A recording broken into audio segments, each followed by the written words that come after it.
नमस्कार दोस्तों, स्वागत है आपका हमारे इस YouTube चैनल द विश्लेषक में। आज का आप इस थंबनेल को देख करके सोच रहे होंगे कि आखिरकार मैं किस बारे में चर्चा करने जा रहा हूं, और जाहिर सी बात है थोड़ा अचंभित भी होंगे कि आखिरकार मैंने ये क्या लिखा है। हेमंत सरकार युवाओं के लिए है अमृतकाल, 23 मार्च कर दौड़ा करके युवाओं को बांटा गया अमृत।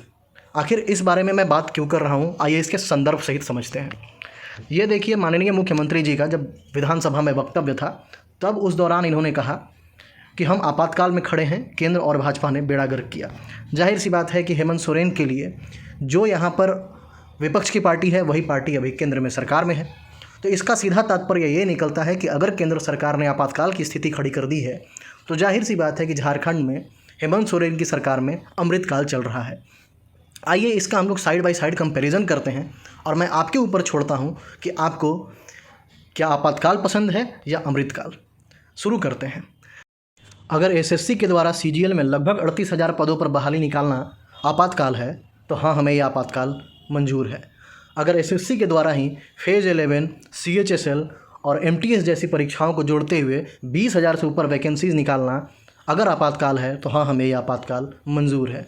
अगर यूपीएससी जैसी संस्थाओं के द्वारा लगातार 1000 सीटों से ऊपर पर वैकेंसी निकालना अगर आपातकाल है तो हाँ, हमें आपातकाल मंजूर है। अगर रेलवे के द्वारा 1 लाख से ज़्यादा लोगों को ग्रुप डी पर बहाल करना और लगभग 38,000 लोगों को ग्रुप सी के माध्यम से बहाल करना अगर आपातकाल है तो हाँ, हमें यह आपातकाल मंजूर है। अगर एसएससी के माध्यम से सेंट्रल पैरामिलिट्री फोर्स में 50,000 से ऊपर ज़्यादा वैकेंसीज़ पर 3 साल का एज रिलैक्सेशन देते हुए बहाली करना अगर आपातकाल है तो हाँ, हमें यह आपातकाल मंजूर है।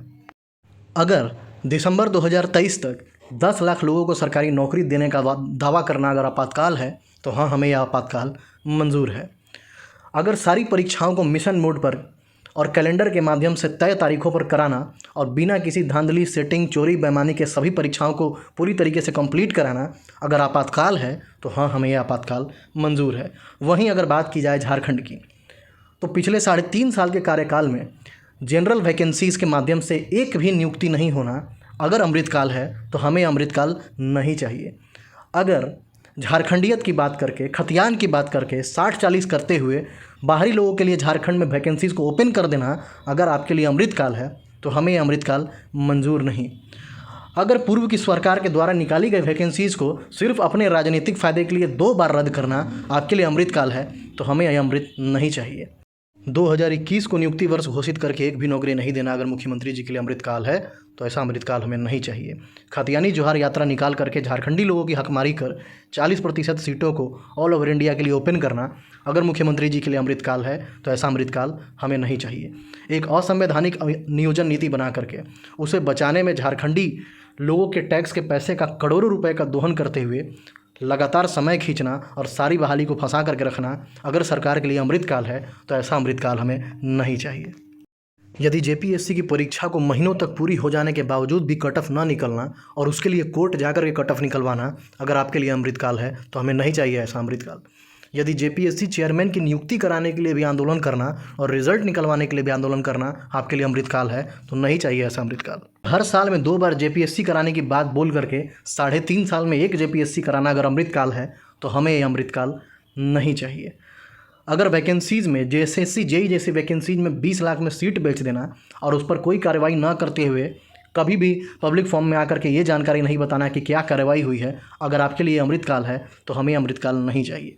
अगर झारखंडी युवाओं के द्वारा झारखंडियत की बात रखते हुए 60-40 वाली नियोजन नीति पर विरोध करने के बाद लाठी बरसाना और आंसू गैस के गोले दागना अगर आपके लिए अमृतकाल है तो ये अमृत हमें नहीं चाहिए। माननीय मुख्यमंत्री जी, आपसे हम लोग हाथ जोड़ करके निवेदन करते हैं कि अब कृपया और अमृत हमें ना दें, क्योंकि अगर इतना अमृत हम लोग पी लेंगे तो सारे युवा अमर हो जाएंगे और बेरोजगार रहते हुए अमर होने का क्या फ़ायदा। आखिरकार युवा जो है वो अपने परिवार पर, समाज पर और आखिरकार कहीं ना कहीं सरकार के ऊपर भी तो बोझ ही बनेगा। इसलिए कृपया करके अब अमृत बांटना बंद करें।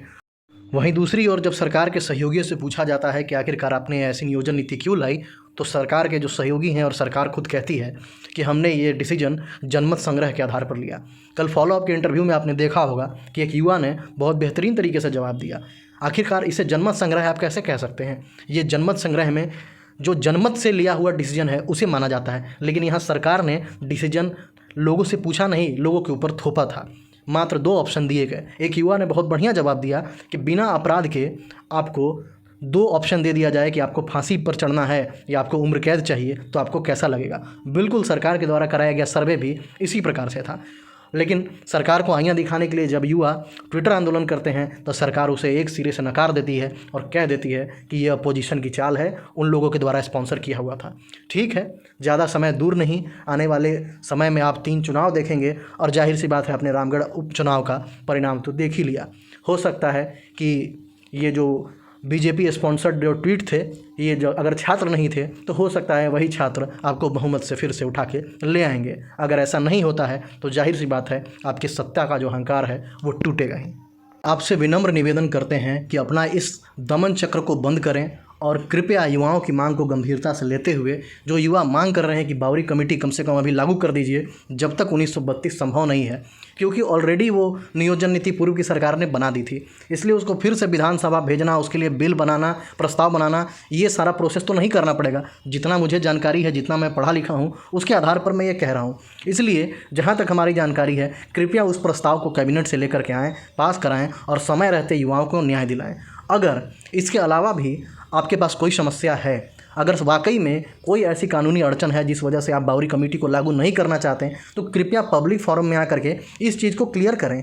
युवाओं पर लाठियां ना बरसाएं, आकर के सामने ये बात करें कि आखिरकार क्यों ऐसा नहीं हो रहा है। और इसके अलावा मैं आपको एक और सुझाव देना चाहूँगा, ये झारखंडी लोगों का ही सुझाव है। अगर सही में कोई तकनीकी अड़चन है जिस वजह से आप बावरी कमेटी को लागू नहीं कर पा रहे हैं, तो कृपया करते हुए जो झारखंड स्पेशल का एक सिलेबस है, एक जो पेपर है, उसको सारी परीक्षाओं में जोड़ दें। जैसा कि अभी जेएसएससी के द्वारा लैब टेक्नीशियन की वैकेंसी आई, जिसके बारे में मैंने वीडियो भी बनाया था, आप साफ साफ देख सकते हैं कि झारखंड में लैब टेक्नीशियन की वैकेंसीज़ को भरने के लिए और यहाँ पे उसका नौकरी करने के लिए किसी भी झारखंडी को होना ज़रूरी नहीं है, क्योंकि सिलेबस में कहीं पर भी ऐसा नहीं है कि जिस व्यक्ति को झारखंड की जनजाति, झारखंड की भाषा और झारखंड के कल्चर के बारे में ना पता हो, उसको नौकरी ना लगे। साफ साफ वहाँ पे पेपर 1 है जिसके अंदर झारखंड का वेटेज है और वो पेपर क्वालिफाइंग है, और पेपर 2 सामान्य पेपर है, यानी कि कोई भी भारतीय उसको भर के आराम से नौकरी ले सकता है और कहीं से भी आप उसको रोक नहीं पाइएगा। इसलिए आपसे विनम्र निवेदन है कि कृपया सिलेबस में संशोधन करते हुए एक झारखंड स्पेशल का कंपलसरी पेपर को जरूर जोड़ें, जिसमें प्रश्नों की संख्या न्यूनतम 100 हो। कम से कम इसी आधार पर एक बहुत बड़े स्तर पर झारखंडी युवाओं को राहत मिल सकेगी, और इसके लिए कोई बहुत बड़ा अड़चन नहीं है। जहाँ तक मुझे पता है कि जब पिछले साल वैकेंसीज़ लगातार रिन्यू की जा रही थी और वैकेंसीज़ का दौर चल रहा था, कैलेंडर जारी हो चुका था, उस बीच लगातार सिलेबस में भी संशोधन हो रहे थे। इसका मतलब ये है कि सिलेबस में संशोधन करना बहुत बड़ी बात नहीं है। इसलिए आपसे विनम्र निवेदन है कि अभी भी समय है, कृपया करते हुए कम से कम झारखंड स्पेशल का paper technical exam, non technical exam सब में जोड़ा जाए।